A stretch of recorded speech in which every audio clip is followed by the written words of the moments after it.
بسم الله الرحمن الرحيم.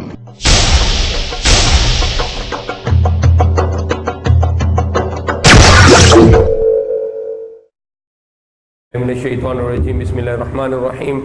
الحمد لله الذي نحمده ونستعينه ونستغفره ونؤمن به ونتوكل عليه ونعوذ بالله من شرور أنفسنا ومن سيئات أعمالنا ومن يهد الله فلا مضل له ومن يضلل فلا هادي له ونشهد أن لا إله إلا الله وحده لا شريك له ونشهد أن محمدا عبده ورسوله.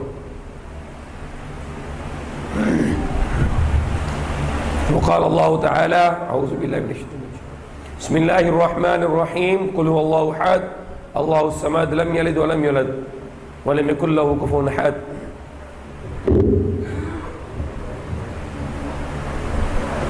As there are some non-Muslims here, so I wanted to speak about the very basic of about the faith.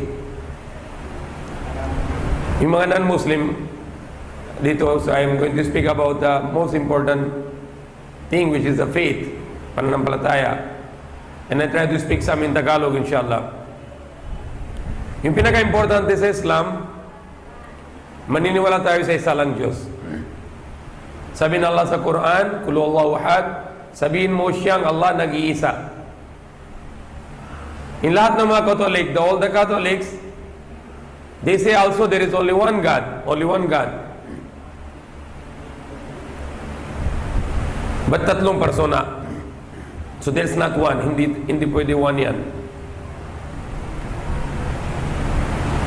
Yung tatlong persona na sabi ng Catholic, Diyos Ama, Diyos Anak, Diyos Holy Espiritu, Banal na Santo. We have to reject this. Kami Muslim hindi maniniwala ito. Kami maniniwala isa lang Diyos. Hindi siyang Diyos Ama, hindi siyang Diyos Anak, hindi siya Diyos ng Espiritu. Siyang Allah. Wala siyang may katulad. Wala siyang may anak. Wala siyang may kailangan. Hindi siya nagkanak at hindi siya ipinanganak. So yung paniniwala ng mga Katoliko, tatlong persona, Diyos Ama, Diyos Anak, Diyos Espiritu, maling aral. False belief. It's okay. There is only one God. Yung Diyos natin, isa lang. Pinakamataas siya. Siyang likha ng lupa at langit. Hindi siya pasok sa likha niya. Yung mga maniniwala ng Christian, mga Catholic, yung si Diyos pasok siya sa tiyan ng Maria. Hindi pwede yun. Dahil si Diyos siyang lagi siya taas. Hindi siya pasok sa likha niya. Yan na ganun din yung paniniwala ng mga Hindu. Ganun din paniniwala ng mga Buddhist. Sabi ng mga Buddhist, pasok Diyos sa katawan ni Buddha. Kaya sabi nila si maging Buddha, si maging Diyos. Ganon din sabi ng mga Hindu, sa India, mga Hindu. Sabi nila, Diyos pasok sa baka, yung baka maging Diyos. Si Diyos pasok sa unggoy, si unggoy maging Diyos. Si Diyos pasok sa si Ram, yung Diyos ng mga Hindu, Ram, isang tao. Sabi ng mga Hindu, pasok yung si Diyos sa katawan ni Ram, si Ram maging Diyos. So ganun din yung mga Katoliko, parang Hindu, parang Buddhist sila. Sabi nila si Diyos pasok sa katawan ni si kay Maria, maging Diyos siya doon, maging bata. Yung paniniwala ng mga Katolik parang pagano, parang Hindus, parang Buddhist. Yung mga Buddhist maniniwala isa lang Diyos. Basta sabi nila si Diyos pasok siya sa katawan ni Buddha. Yung Buddha yan, isang tao, taga-India, taga-Asia. Paniniwala ng mga Buddhist, pasok yung Diyos kay katawan ni Buddha, si Buddha maging Diyos. Maling aral. Meron isang sekta sa Amerika. There is a sect in America, Nation of Islam. Hindi Muslim yan. Not Muslim. Hindi sila sunod sa Islam. But pangalan ng sekta yon, Nation of Islam. Their leader name is Elijah Muhammad. Elijah. And they believe that the God the Jews, God, pasok siya sa katawan ni Elijah. So maniniwala nila si Elijah, Muhammad, siyang Jews. Isang grupo sa Amerika, Nation of Islam. Their members are more than 1 million. And all of them are black. Lahat sila, the race is African race, Afro-American.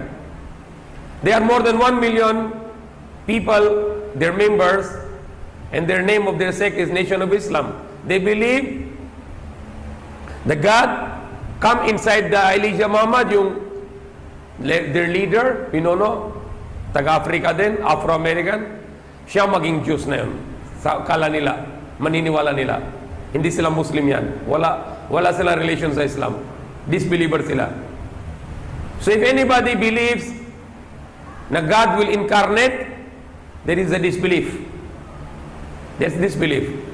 There are some Muslim scholars, they're teaching also that every day God come on the lowest heaven. There are many Muslim scholars, they are teaching this kind of teachings. I don't accept it. Hindi ko natanggap yan. If the God will come on the first heaven, pasok siya sa likha niya. Incarnation din yan. Parang incarnation. If you believe that God comes actually, literally, physically, He comes on the first heaven, you are believing in incarnation. Parang Kristiyano kayo. Parang Hindu. Parang Buddhist. I don't accept this. Si Diyos lagi siya sa taas. Hindi siya pasok sa likha niya. The God will not enter to His creation. Never. If you believe that God enter to His creation, baba siya sa langit, baba siya sa likha niya, pasok siya sa langit, pasok siya sa lupa, o pasok siya sa tao, puro incarnation yan. That is shirk. That is the biggest sin. Hindi pasok, si Diyos hindi siya pasok sa likha niya. Kung maniniwala kayo na kahit sino man Christian or Hindu o Buddhist or Muslim, sino man maniniwala siya na pasok yung Diyos sa likha niya, siyang hindi pananampalataya, disbeliever siya. Hindi patawan ng Allah sa kanya. Pasok siya sa impyerno. Dahil kung paniniwala ng isang tao na kung pasok yung Diyos sa likha niya, siya maging disbeliever. He become a disbeliever now. So yung mga turo ng mga Muslim scholar na Diyos nababa siya sa langit, sa unang langit, na parang sila turo ng disbelief. Si Diyos lagi siya sa taas ng likha niya. At unlimited siya, infinite siya. Hindi pwede siya kahit saan pasok dahil unlimited siya. Kahit yung 7 langit, yung trono, lahat likha ng Allah, siya pinakamataas. Hindi pwede siya baba. Kung siyang baba, siyang limited siya. Hindi pwede siyang limited, siyang unlimited. Walang hanggang. Infinite siya. So that's very important belief. Yung mga paniniwala ng mga Katoliko, si Diyos katawan tao, yan paniniwala incarnation. Incarnate of God. Incarnation of God. Hindi pwede yun. Si Diyos hindi pwede siyang katawan tao. Katulad mga Hindu na Diyos katawan, pasok siya sa katawan ng baka, baka maging Diyos. Si Diyos, yung mga Hindu paniniwala sa India, si Diyos pasok siya sa katawan ng unggoy, si unggoy maging Diyos na yun. Kaya meron sila revolto ng mga unggoy. Meron sila revolto ng mga baka. Katulad yung mga Katoliko, yung sa simbahan, may mga revolto na yun na aso, kasama sa San Lazaro. Meron sila na revolto ng San Pedro, kasama si San Pedro, yung revolto ng manok. Parang Hindu. Gawa ng revolto, samba sa revolto, pinakamalaking kasalanan. Dapat tayo samba sa yung Diyos na likha. Hindi tayo samba sa yung mga bagay. Dapat tayo samba sa yung tagapaglikha, yung Diyos na likha ng lahat ng bagay. Hindi pwede tayo nang samba sa mga bagay. So sabihin Allah sa Quran, Qul Allahu ahad, sabihin mo siyang Allah nag-iisa. Sabihin mo siyang Allah nag-iisa. Only one God. Hindi yung tatlong persona. Kung sabi mo one only, it's one. Kung sabi mo ana, ama, anak, espiritu, tatlo na yon. Dahil ama, isa lang. Anak, dalawa. Tapos espiritu, tatlo na. Yung tunay ng Diyos Allah, yung tagapaglikha, hindi na siya ama, hindi siya anak, hindi siya espiritu. Kung sabi mo ama, marami ama sa mundo. Ako ama, lahat tayo, marami ama sa mundo. Kung sabi mo si Diyos na anak, hindi pwede kahit dahil si Diyos walang katulad. Marami anak sa mundo. Kung sabi mo si Espiritu si Diyos, hindi pwede. Dahil si Diyos walang katulad, so hindi pwede siyang Espiritu. Marami Espiritu, lahat tayo may Espiritu. Yung mga anghel, Espiritu din. Yung mga jinn, devil, Espiritu din. So hindi pwede sabihin ng si Diyos na Espiritu. Hindi Diyos, hindi siya anak, hindi siya ama, hindi siya anak, hindi siya Espiritu. Reject. Kung sino man naman, kung meron ng katulad, hindi na siyang Diyos. So kaya hindi pwede si Diyos na ama. Dumaan kami sa Shoemart, may kita namin na yung meron advertisement. Yung movie na movie? Sa ngalan ng ama. Ano sa ngalan ng ama? Kanino ama? Ano ama? Ano sabihin ng ama? Father. Kung siyang father, sinong ina? Tapos sinong lolo? Kung siyang ama, dapat may lolo din. Kung Diyos ama, dapat may lolo ng Diyos. Bakit walang lolo kung ama siya? Kung siya nga ama, galing siya sa... Dapat meron din siya ama. So hindi pwede si Diyos na ama. Kung siyang ama, dapat may ama din siya. Lolo ng Diyos. Tapos yung lolo, may ama din. So wala nang limitation. So hindi pwede sabihin na yung pangalan ng tao sa bigay sa Diyos. Hindi pwede. Yung ama sa atin, sa mga tao. Si Diyos, hindi pwede sabihin ama, dahil yung ama, yan pangalan ng tao yan. Hindi sa Diyos yan, hindi bagay sa Diyos. Kung sabihin mo sa Diyos, pangalan tagapaglikha. Hindi pwede sabihin ama, pangit. Yung sa mga Christian, yung sa Catholic, puro ama. Diyos, ama. Jesus, ama. Pari, ama. Puro Father. They call the God the Father, it's Father. The Jesus, they call Papa Jesus. Father then. Priest, Pari, Papa then. Father. Pope, also Father. How many Father? Ilang ama? How many priests? If the Christians say, yung lahat ng pari, ama, Father, how many Father do you have? Millions? How many million pari in the world? Pwede ba isang tao, 1 million tatay? Hindi yan tama. You cannot call your teacher father. You cannot call your leader is father. You cannot call God the Father. You cannot call your prophet father. You can call father. You can only call father your father. You who is your father, that's your father. Give the right prospectus, the right name to the right person. If you want to call God, call Him Panginoon, God, Almighty, Lord, tagapaglikha, ang hari, ang dakila. Don't call Him Father. Because Father is resemblance to human being. Give the right name to God, because God said in the Quran, وَلِلَّهِ الْمَثَلُ الْأَعْلَى. For Allah are the best examples, the highest examples. So you cannot give the example which is related to human being. And once you call God as a father, it's also related to a sexual relation, because when you become a father, you need to produce a child through a sexual relation. When you need to be called father, you need to produce a child. You have to beget a child through the process of sexual relation.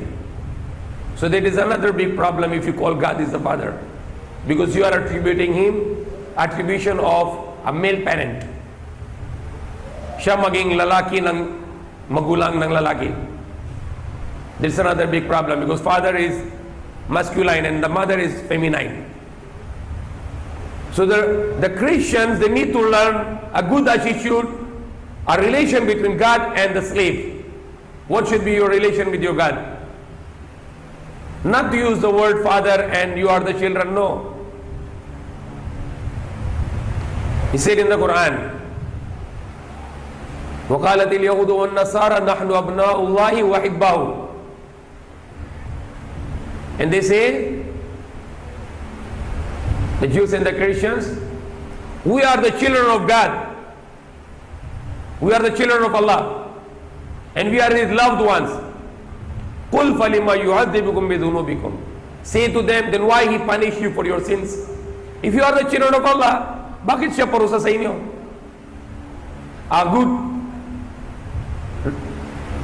A good language in the Quran, a beautiful language. If you are the children of Allah, then why He is punishing you? Kung kayo na mga anak ng Diyos, bakit siya naparusa sa inyo?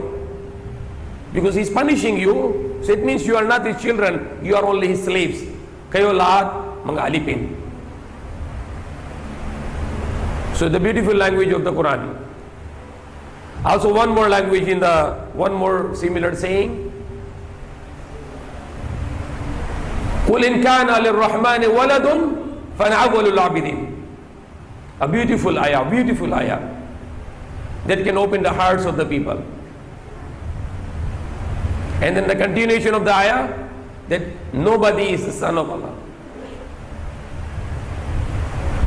Everybody is a slave of Allah. Say, if Ar-Rahman, Allah, the most gracious, have any son, I am the first to worship Him. But there is no son of Him. Everybody to Him is a slave. Lahat ng bagay, alipin sa Kanya.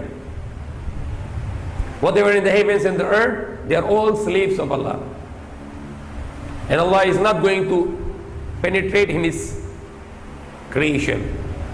Another very important related to this, there is a very well-known verse in the Quran, Ar-Rahmanu ala al-Arsh istawa.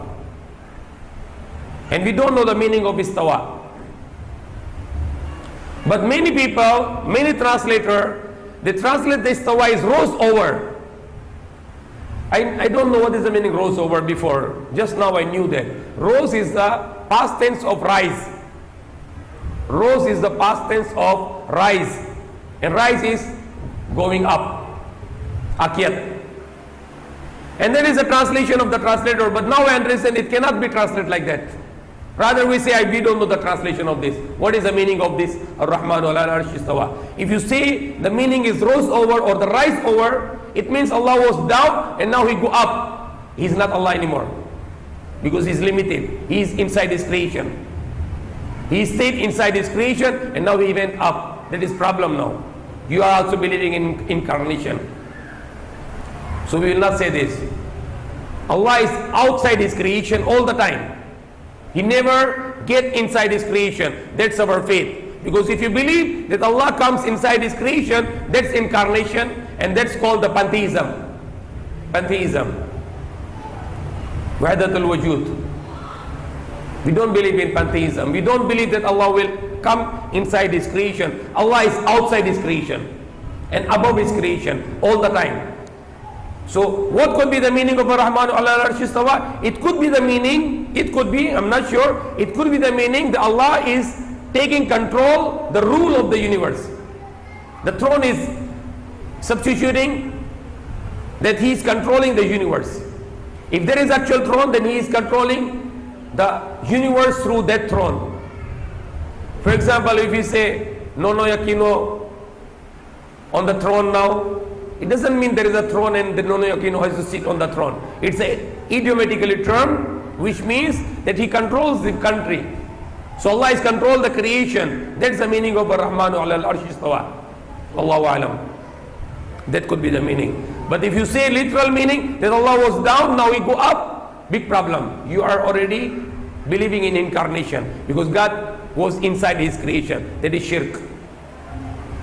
If anybody believes that, that's danger. If somebody is going to translate istawa meaning as rose over, then you believe that before rising over, He was inside His creation and that is shirk. Because we believe Allah is infinite. Walang hanggan. He cannot enter to His creation. He is always out of His creation and above His creation. So more you pray to Allah, the more Allah will guide you. Before I never think of this, but Allah opened my mind. Now I can understand that the translation is wrong. If somebody is taking rose over, which is rise over, past tense, rose over, that is similar to the beliefs of the Catholics and beliefs of the Hindus and the beliefs of Buddhists. If you believe that Allah entered you or entered the universe or entered on the earth or entered in the sky or anywhere, if you believe, these all are the different kinds of incarnation. Never believe this. Just believe Allah is outside His creation. Hindi pasuk Allah sa likhanya. Believe this is very important belief for us if you want to go to paradise. If you want to get the salvation, we have to believe that Allah will never enter to His creation. Hindi pasok ng Allah sa likhanya. Put in your mind, in your heart. Hindi kahit kailan, hindi pasok ng Allah sa likhanya. That is a monotheism.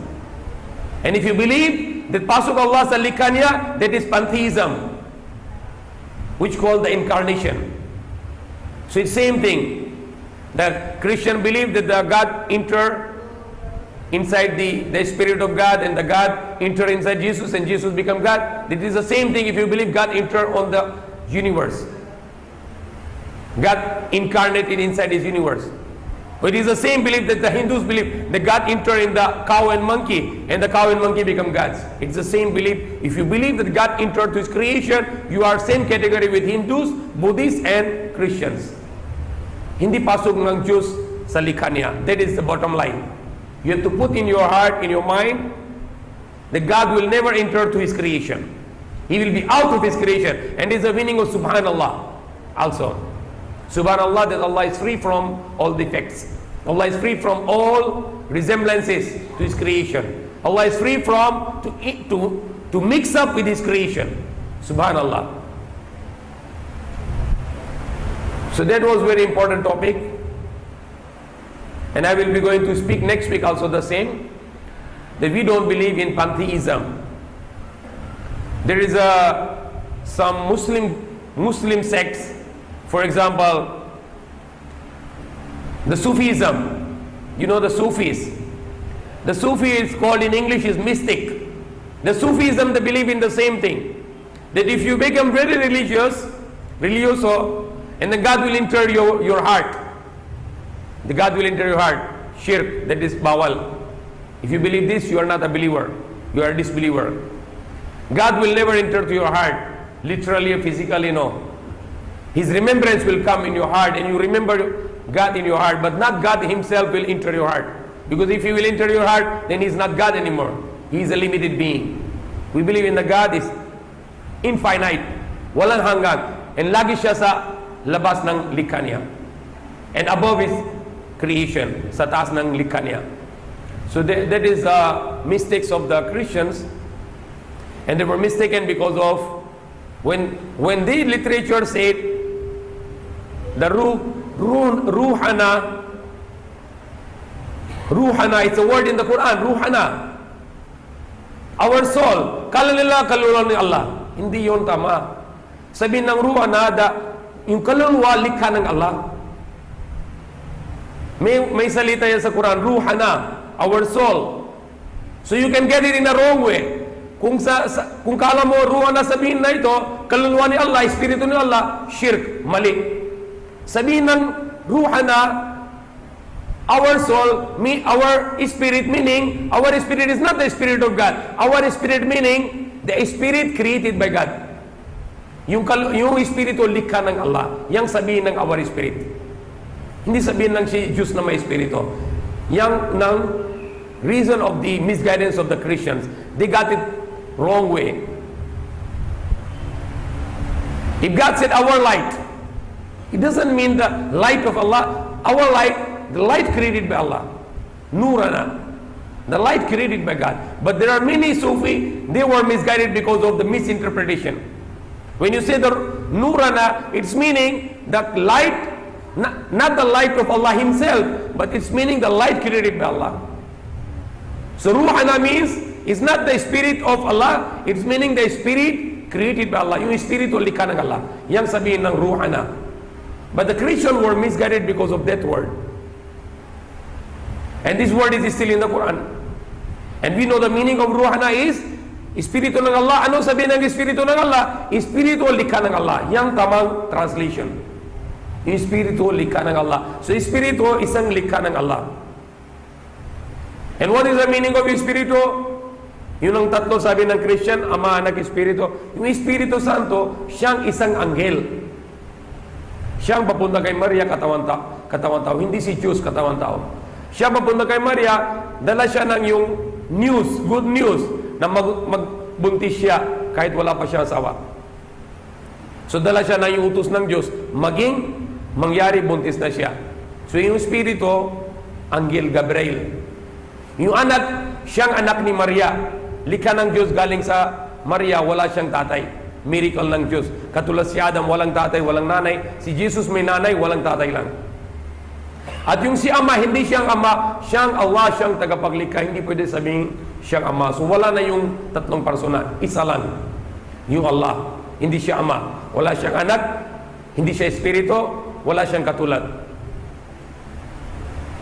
So when you believe Him, you believe He's outside His creation and ataas siya, pinakamataas siya. And we can communicate to Him through praying. That's all. When you think that you are in front of Allah, it doesn't mean that you are in front of Allah like me and you. No. But it's just a feeling. He's above us, but He's very close to us because of His power. Because lahat ng likha niya sa harap ng Allah, mas maliit pa sa isang bigas. So everything is close to Him. He doesn't need to put in your mind that God is parang tao or parang statue or to. No. Think that He is above, He is big, He is unlimited, walang hanggang, infinite, and think that He is very close to you, and try to feel that you are seeing Him and you are talking with Him, and He is seeing you. But do not put any imagination in your mind. Don't put any image in your mind that how we look like a human or a star or sun or moon. No. Walang imagination. No imagination. Close your mind to think about the self of Allah. Just think that He is great, dakila, He is gracious, generous, mahabagin, maawain. Just think about His attributes. Mamahalin. But never think about His self. Because we are not allowed to do this. We cannot think about the self of Allah. How Allah look like? No.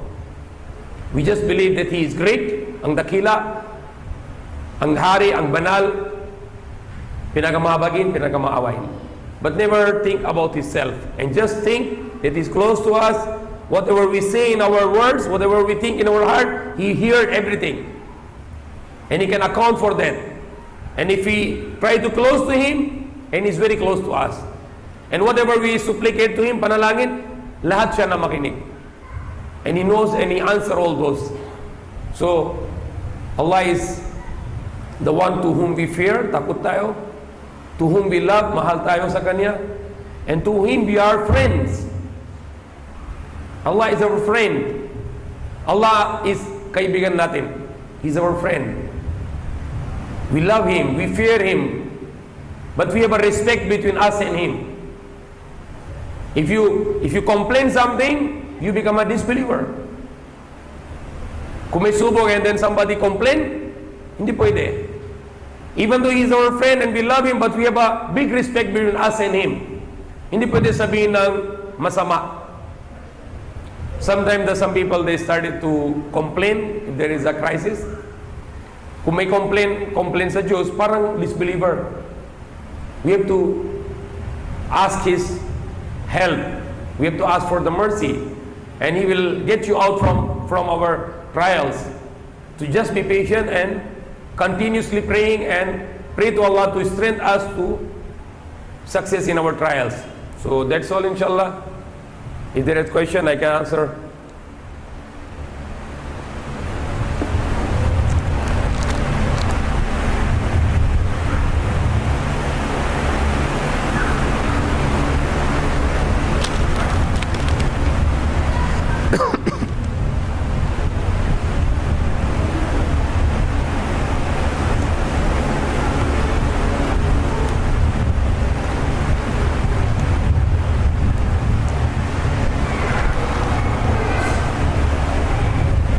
Okay.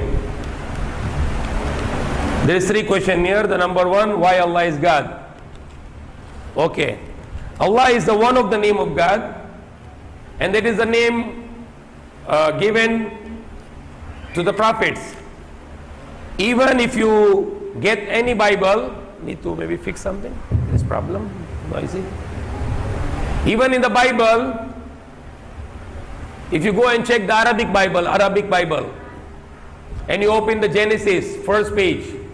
On the first page in Arabic Bible, meron ng pangalan Allah 15 times. On the first page. Sa first page ng Genesis, sa Bible, on the unang pahina, 15 beses pangalan Allah. So even in the Arabic Bible, the name Allah is there. Even the word used in the Catholic Church, hallelujah, it's a distorted form of Allah, which comes from Allah, hallelujah. Baliktad. When you read it in the right sense, it will be Ya Allah. Because yung basa nila kaliwa, dapat kanan. Kung basa sa kanan, hallelujah, hindi hallelujah yan. Kung basa sa kanan, Ya Allah.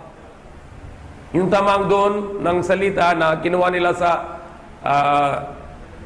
Hebrew, yung sa dati sa Hebrew, tapos Greek, basa nila kaliwa, papunta kanan. Dapat kanan, papunta kaliwa. Dahil yung Hebrew, umpisa sa kaliwa, kanan. Katulad sa Arabic, umpisa sa kanan.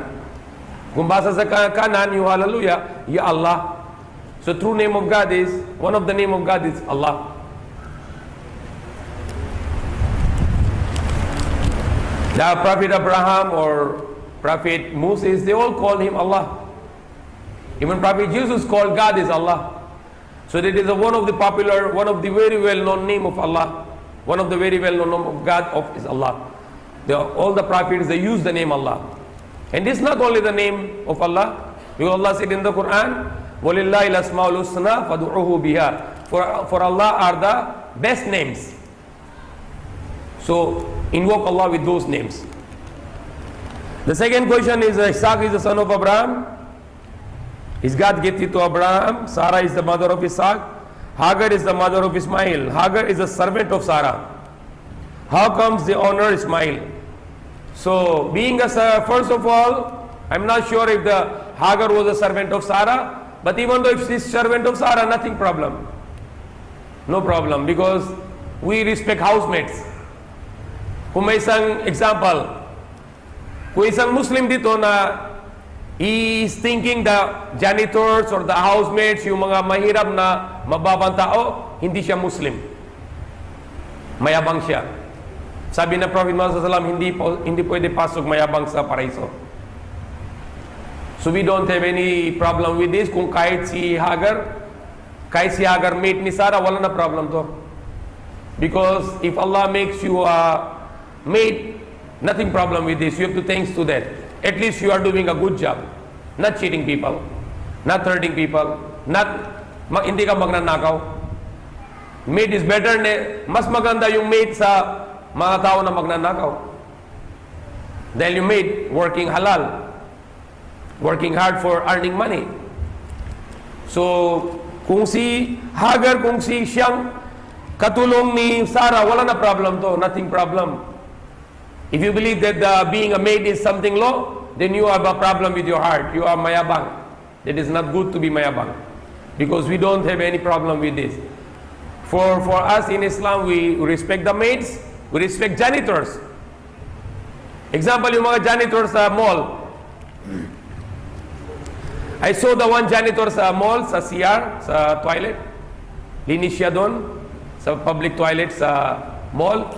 I told him, you are a good man. Because you're cleaning dirty for us. Kung hindi ka na linis, marami tao magsakit dahil sa marumi. And that man is almost crying. Because everybody look him down. But I said, no, you are a great man. Because you clean the dirty of the people.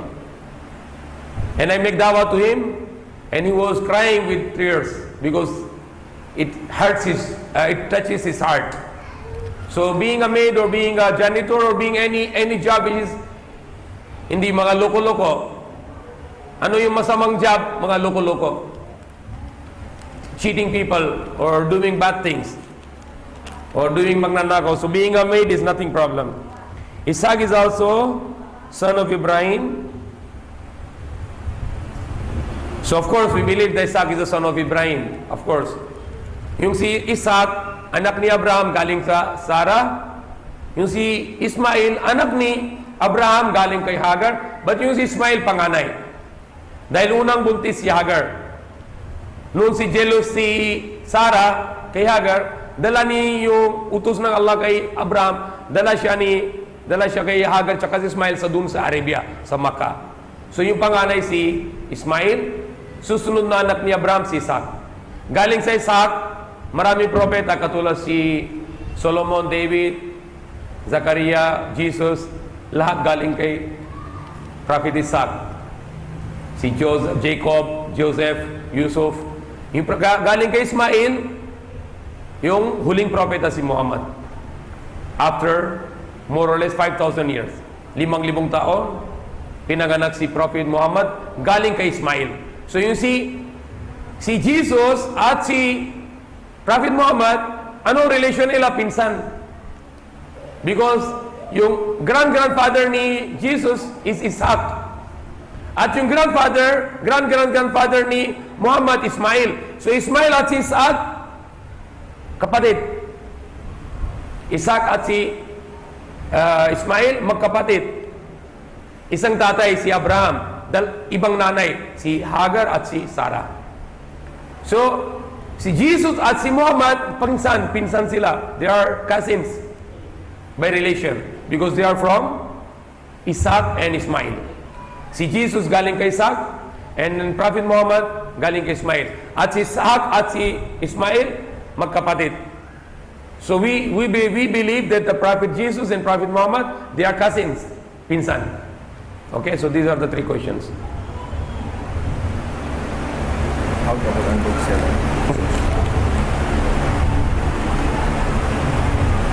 Paano po daw ginawa ang... Okay, hindi ginawa ng Quran. The Quran is baba galing sa Diyos. Hindi gawa yan, hindi gawa ng tao. Yan, revelation. Revelation by Angel Gabriel. Sino si Angel Gabriel? Holy Spirit o Angel. Siya mapunta kay Prophet Muhammad in 23 years. 23 years.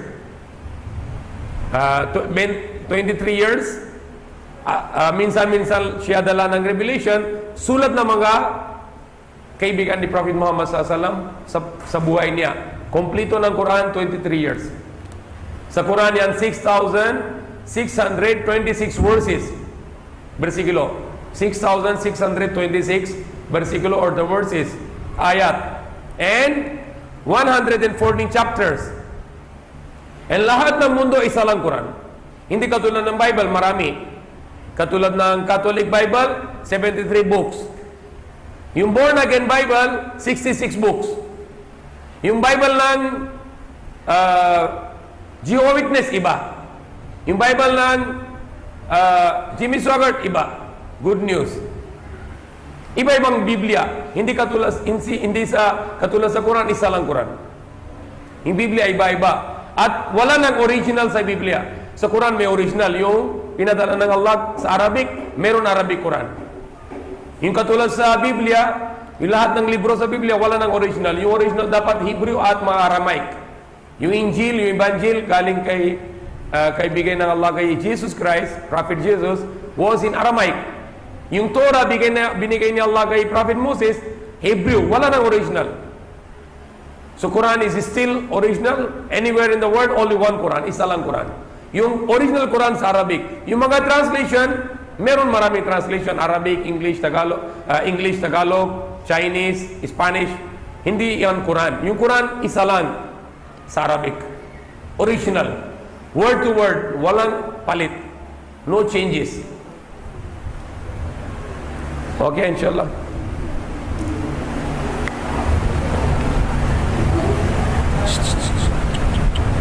Isa you move forward.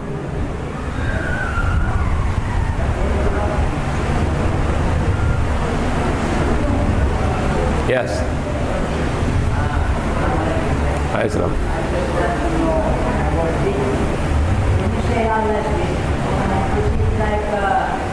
For example, the man is bigger than my head. Something like that. No, we cannot think of Allah. We cannot give any.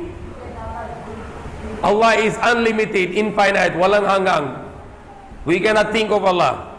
You cannot make similarity of Allah. You cannot think that Allah is like that and like that. No. If you think anything, that is not Allah. Okay? Hindi siya ang katulad ng langit, hindi siya katulad ng lupa, hindi siya katulad ng hangin. Walang katulad. No similarity. Okay.